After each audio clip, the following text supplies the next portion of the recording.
Hi, today's good person to know is Paul Dolan. He's Professor for Behavioural Science at the London School of Economics, and his talk was on happiness by design and how the environment drives our feelings and behaviour. Paul covered three areas: how the brain works, salient, a study they were asked to undertake, and what it means to be happy. At the very outset of this talk, Paul asked us two questions.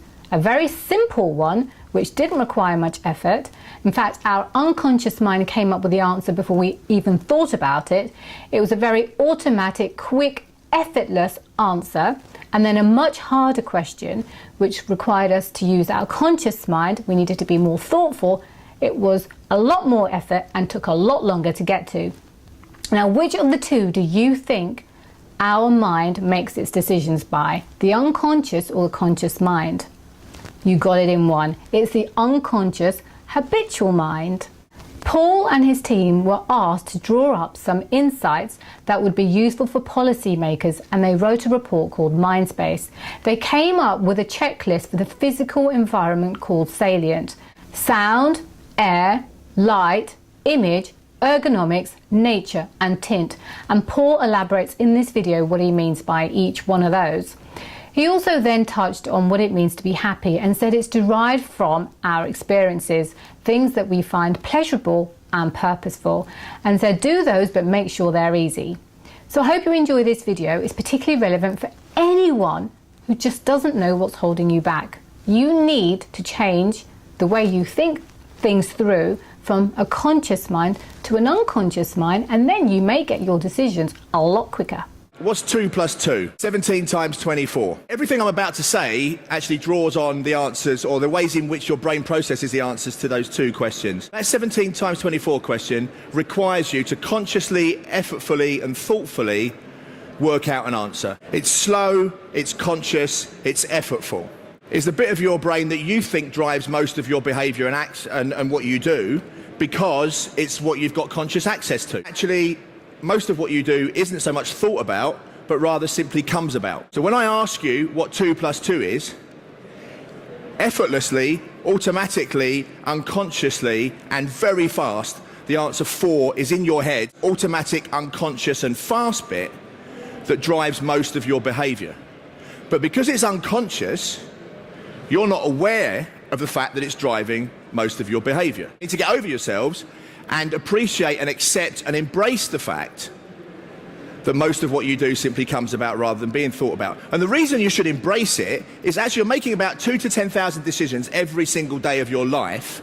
If you had to thoughtfully, consciously and effortfully think about every single one of those, your head would explode and you'd actually never get out of bed.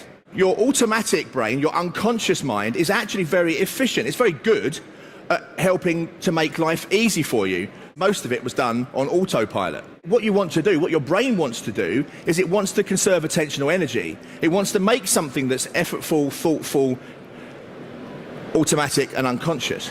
Sometimes you'll check whether you've turned the oven off or locked the house, because when you consciously think about whether you've done those things, you're unaware of having done so because they're automatic and unconscious. Interesting to look at where the brain makes associations to make your life easier that might not always be in your best interests. As an example, you can charge 25% more interest when an attractive woman is on the front cover of a loan than when she's absent. Now, importantly, you can charge 25% more interest to women as well as to men. You don't really know consciously, thoughtfully and effortfully whether you really want the loan at those interest rates over those number of years.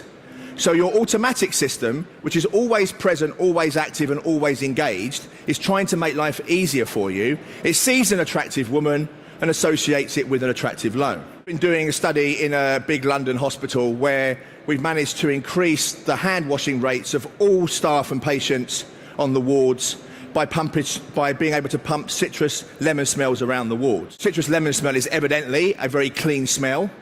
The association of the smell of the cleanliness makes you significantly more likely to wash your hands. This study, and in all of the other ones that I'm drawing on as evidence, people are largely, almost exclusively, unaware that these are the drivers of their action.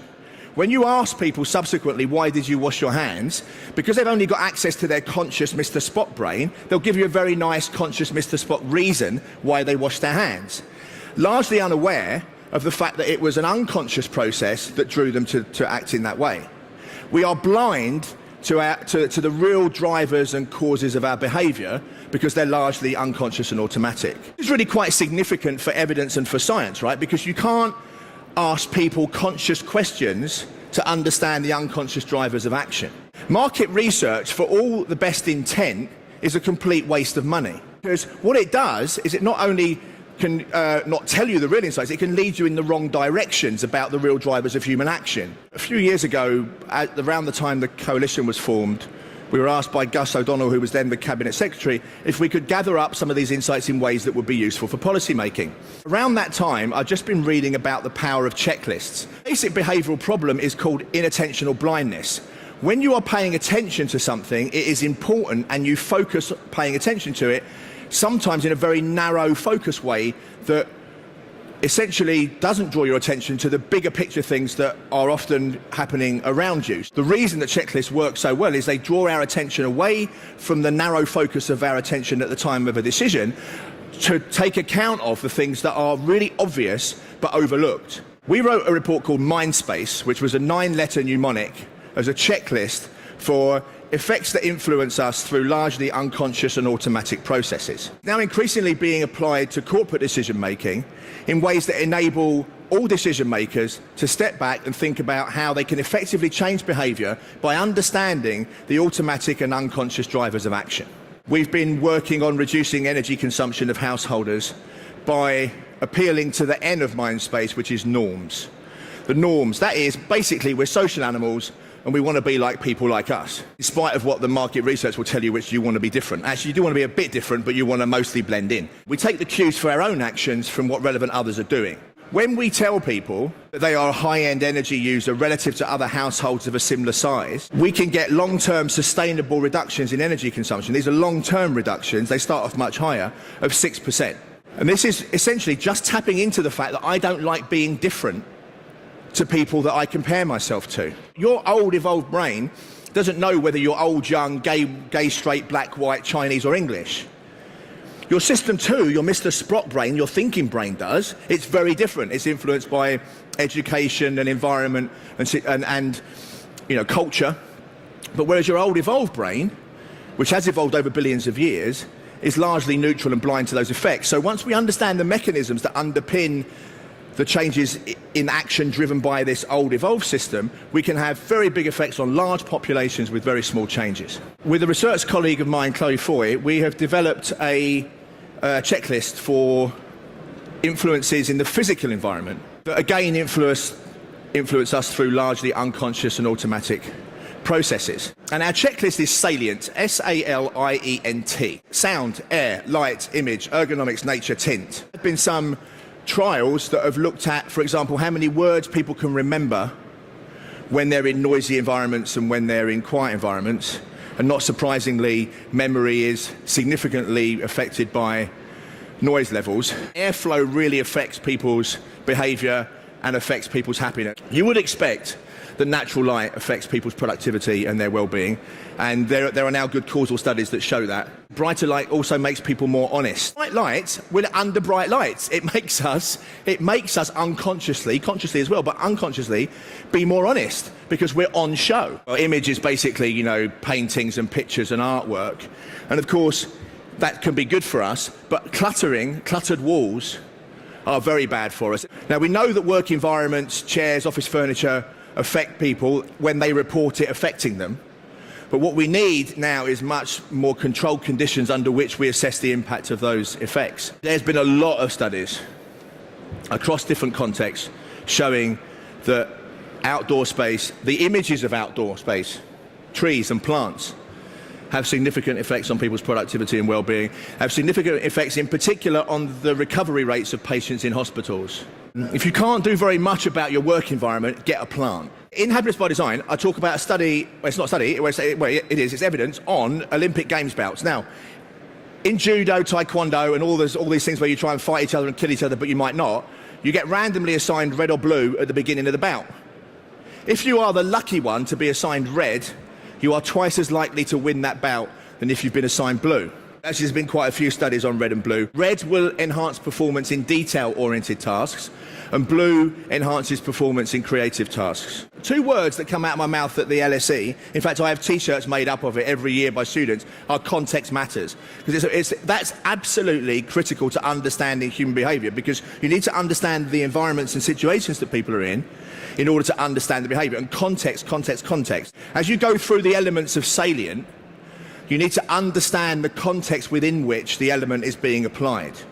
And your conclusions about what you require, in this case for dark or bright light, will be driven by what your outcomes are. Conceptualization of happiness that's first of all located in our experiences, in how we feel moment to moment, day to day, and not in the stories that we tell about the things that we think should make us happy. Happiness is located in the experiences, and it's in a twin set of experiences. It's in the things that we find pleasurable, fun, enjoyable, exciting, but also in things, in experiences that we find purposeful, fulfilling, rewarding, worthwhile. These twin sets of experiences are particularly important in work environments where a lot of the purpose that we gain from our lives is through our work. The critical thing in all work environments is to design in feedback about the worthwhileness and meaningfulness of the activities that people are engaging in. We are creatures of our environment and creatures of habit. Much of what you're just doing because you've always done it. So you want to find the activities that make you feel good, pleasure and purpose, and then get on with doing them. But get on with doing them by designing your environment in ways that make it easier for you to do that. Designing your physical environment using salient, designing your environment more generally using mind space. If you want to do something, make it easy. That's the first order basic behavioural science insight. Wasn't that a really good talk? Paul explained it so well. I actually make decisions based on whether or not I think something's easy or hard. Easy, it's a no-brainer, of course I'll do it willingly. But the much harder ones, now that's a different story, because then it requires so much more effort, and I make a decision if I'm going to do something or not based on whether I think it's worth that extra effort. So I hope you enjoy this video. Please subscribe to see more, and thank you for watching.